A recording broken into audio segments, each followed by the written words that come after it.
আমার রান্নাঘরে আপনাদের সকলকে জানাই স্বাগত। আর তার সাথে আপনাদের জানাই শুভ বিজয়া। ফেস্টিভ সিজন মানে জমিয়ে খাওয়া দাওয়া, সে মাছ হোক বা মাংস। আর যারা মাছ মাংস কিছুই খান না, তাদের তো রয়েছে বিভিন্ন নিরামিষ পদ। তাহলে চলুন আজ তাদের জন্যই তৈরি করে ফেলি নিরামিষ ছানার ডালনা। ছানার ডালনা তৈরি করবার জন্য আমি প্রথমেই নিয়ে নিয়েছি 200 গ্রাম ছানা। আর ভালোভাবে ছানা ম্যাশ করে নেব। আর ম্যাশ করা হয়ে গেলে এবার এর মধ্যে দিয়ে দেব 1 চা চামচ জিরার গুঁড়ো, 1 চা চামচ লঙ্কার গুঁড়ো, স্বাদ মতো লবণ দেব, 1 চা চামচের একটু কম চিনি, আর 1 চা চামচ আদা আর কাঁচা লঙ্কার পেস্ট। এবার ভালোভাবে সব কিছু মেখে নেব।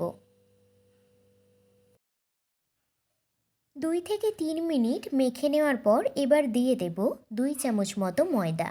আর আবারও ভালোভাবে মেখে নেব। তবে খুব একটা কিন্তু ময়দা দেব না, নয়তো বড়াগুলো শক্ত হয়ে যাবে। ছানা কিন্তু মাখা হয়ে গেছে। এবার ছানার বড়াগুলো রেডি করে নেব। তার জন্য একটু করে মিশ্রণ নেব, আর ঠিক যেমন করে রুটির লেচি রেডি করি ঠিক তেমনভাবেই রেডি করে নেব। দেখুন, ঠিক এইভাবেই ছানার বড়াগুলো কিন্তু রেডি করে নিতে হবে। এবার বাকি বড়াগুলো রেডি করে নেব। বড়াগুলো রেডি করে রেখে দিয়েছি।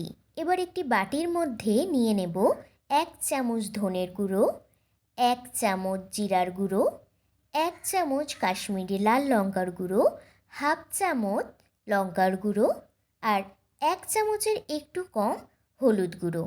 দেব স্বাদ মতো লবণ, প্রায় 1 চামচ মতো, আর দেব হাফ চামচ চিনি, আর দেব একদম অল্প পরিমাণে একটু গরম মশলার গুঁড়ো, আর 2 চামচ আদা ও কাঁচা লঙ্কার পেস্ট। এবার জল দিয়ে একটা মশলার মিশ্রণ রেডি করে নেব। আর এইভাবে মশলা যদি রেডি করে নেওয়া হয়, তাহলে গরম তেলের মধ্যে যখন মশলা দেব তখন আর পুড়ে যাওয়ার ভয় থাকবে না।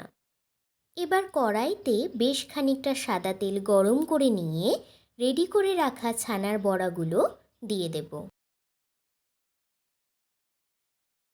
আর মিডিয়াম টু লো ফ্লেমে কয়েক মিনিট সময় নিয়ে হালকা লাল করে ভেজে তুলে নেব।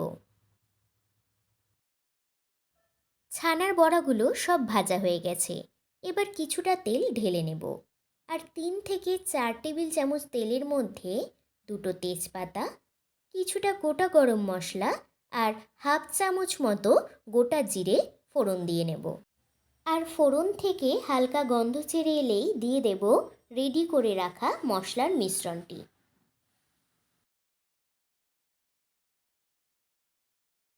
3 থেকে 4 মিনিট পর মশলা একটু কষিয়ে নিয়ে দিয়ে দেব একটি মাঝারি সাইজের টমেটো কুচি, আর দেব একটু করে জল, যাতে মশলা কড়াইয়ের তলায় লেগে না যায়। এবার ভালোভাবে কষিয়ে নেব।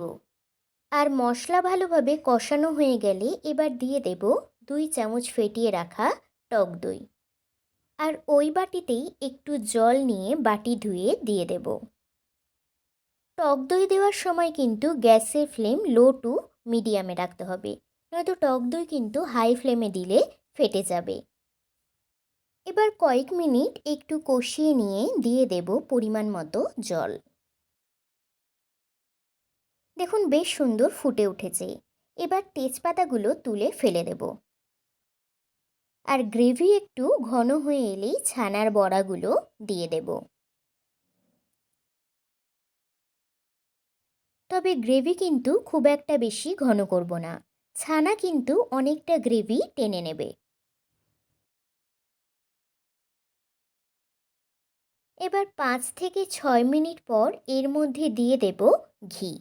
নিরামিষ রান্না কিন্তু ঘি ছাড়া একদমই মানায় না। এরপর গ্যাসের ফ্লেম অফ করে একটু স্ট্যান্ডিং টাইমে রেখে নামিয়ে নিলেই রেডি হয়ে যাবে ছানার ডালনা।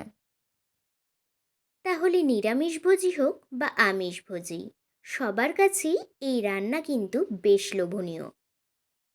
তবে দেরি না করে ঝটপট বানিয়ে ফেলুন আর পরিবেশন করুন রুটি পরোটা অথবা ভাতের সাথে। আর আপনাদের সাথে আবার দেখা হবে পরের দিন অন্য কোনো রান্না নিয়ে। ধন্যবাদ।